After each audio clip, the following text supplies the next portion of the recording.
சிவகங்கை மாவட்டம் திருப்பத்தூரில் மின் விளக்குகள் இன்றி சாலை இருளில் மூழ்கியதால் வாகன ஓட்டிகள் கடும் சிரமமடைந்தனர். திருப்பத்தூரில் உள்ள தாலுகா அலுவலக சாலையில் உள்ள மின் கம்பங்களில் உள்ள மின் விளக்குகள் செயல்படாததால் பல மாதங்களாக இரவு நேரங்களில் சாலை இருளில் மூழ்கி காணப்படுவதால் இவ்வழியாக நடந்து செல்லும் பெண்கள் அச்சத்துடன் செல்லும் அவல நிலை ஏற்பட்டுள்ளது.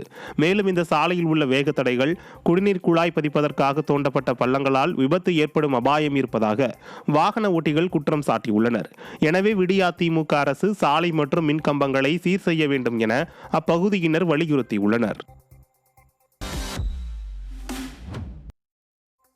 ஈரோடு மாவட்டம் சத்தியமங்கலம் அருகே தினசரி சந்தையில் அதிக அளவில் கட்டணம் வசூலிக்கப்படுவதால் வியாபாரிகள் கடும் அவதியடைந்து வருகின்றனர்.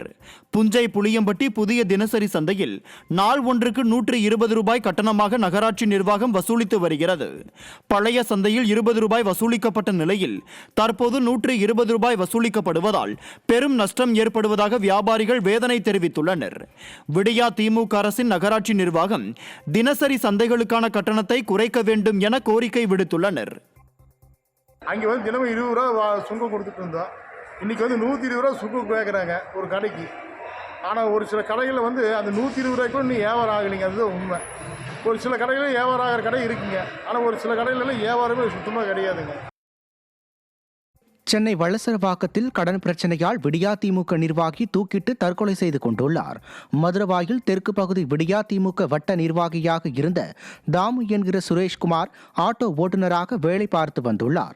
இந்நிலையில் தாமு கடன் பிரச்சனை காரணமாக தூக்கிட்டு தற்கொலை செய்து கொண்டதாக கூறப்படுகிறது. இதையடுத்து உடலை கைப்பற்றிய போலீசார் தற்கொலைக்கு உண்மையான காரணம் கடன் பிரச்சனை தானா அல்லது வேறு ஏதேனும் காரணமா என விசாரணை மேற்கொண்டு வருகின்றனர். தேனி மாவட்டம் பெரியகுளம் அருகே உள்ள கும்பக்கரை அருவியில் நீர்வரத்து சீரானதால் சுற்றுலா பயணிகள் குளிக்க அனுமதி வழங்கப்பட்டுள்ளது. கடந்த ஆகஸ்ட் 12ஆம் தேதி அருவியில் நீர்வரத்து அதிகமானதால் வெள்ளப்பெருக்கு காரணமாக சுற்றுலா பயணிகளுக்கு தடை விதிக்கப்பட்டது. இந்நிலையில் 14 நாட்களுக்கு பின்னர் அருவியில் நீர்வரத்து சீரானதால் சுற்றுலா பயணிகள் குளிக்க அனுமதிக்கப்படுவதாக வனத்துறையினர் தெரிவித்தனர். இந்த நிலையில் சுற்றுலா பயணிகள் அருவியில் குளித்து மகிழ்ந்தனர்.